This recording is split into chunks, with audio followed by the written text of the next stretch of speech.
কল্যাণ বন্দ্যোপাধ্যায়ের বিরুদ্ধে অসংসদীয় শব্দ ব্যবহার, অপশব্দ, কুকথা ব্যবহারের অভিযোগ তোলেন মহিলা সাংসদরা এবং কাকলি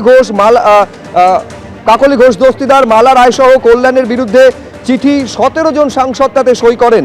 আগেই অসংসদীয় শব্দ ব্যবহারের অভিযোগ কল্যাণের বিরুদ্ধে করেছিলেন কাকলি ঘোষ দস্তিদার। সরকার পক্ষের তরফে তৃণমূল সাংসদকে সাসপেন্ড করার প্রস্তাব দেন অর্জুন রাম মেঘওয়াল।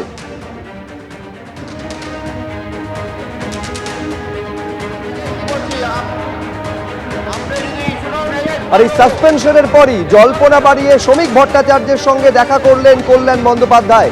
সেই ছবি আপনাদের সামনে রেখেছি। এটা হচ্ছে সংসদের বাইরের ছবি, দেখতে পাচ্ছেন যে শ্রমিক ভট্টাচার্যের সঙ্গে কল্যাণ বন্দ্যোপাধ্যায়ের এই সাক্ষাৎ ঘিরে জল্পনা তৈরি হয়েছে। এটা যখন সাসপেন্ড করে দেওয়া হচ্ছে কল্যাণ বন্দ্যোপাধ্যায়কে, তার পরের ছবি। কথা বলবো আরো বিস্তারিত জানার জন্য বিজেন্দ্র সিংহ আমাদের প্রতিনিধি রয়েছেন। সব থেকে বেশি জল্পনা তৈরি হয়েছে যে দুই সাংসদের মধ্যে কি কথা হলো। দেখো, অনেকক্ষণ আমরা দেখলাম, প্রায় 15 মিনিট দুজন কথা বলছিলেন এবং যখন তাকে সাসপেন্ড করে দেওয়া হয়েছে, বাইরে এসে সংবাদ মাধ্যমের মুখোমুখি হয়েছিলেন কল্যাণ বন্দ্যোপাধ্যায়।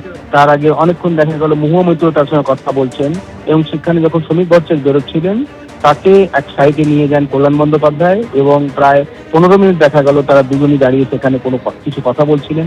সেই জায়গায় পরে চলে আসেন মহুয়া মৈত্র এবং তিনিও কিছু শ্রমিকদের সঙ্গে কথা বলছিলেন সেখানে বিজেপি রাজ্য সভাপতির সঙ্গে।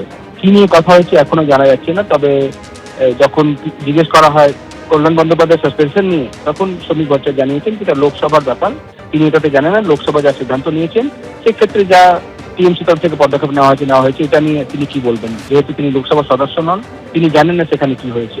তবে কি তাদের মধ্যে আলোচনা হয়েছে সেটা হয়তো কিছুক্ষণের মধ্যে জানা যাবে যখন শ্রমিক ভট্টাচার্য সাংবাদিকদের মুখোমুখি হবে। বেশ বিজেন্দ্র, তোমাকে ধন্যবাদ। এখনো পর্যন্ত কি কথা হয়েছে জানা যায়নি, তবে এই ছবি নিঃসন্দেহে রাজনৈতিক মহলে জল্পনা তৈরি করেছে।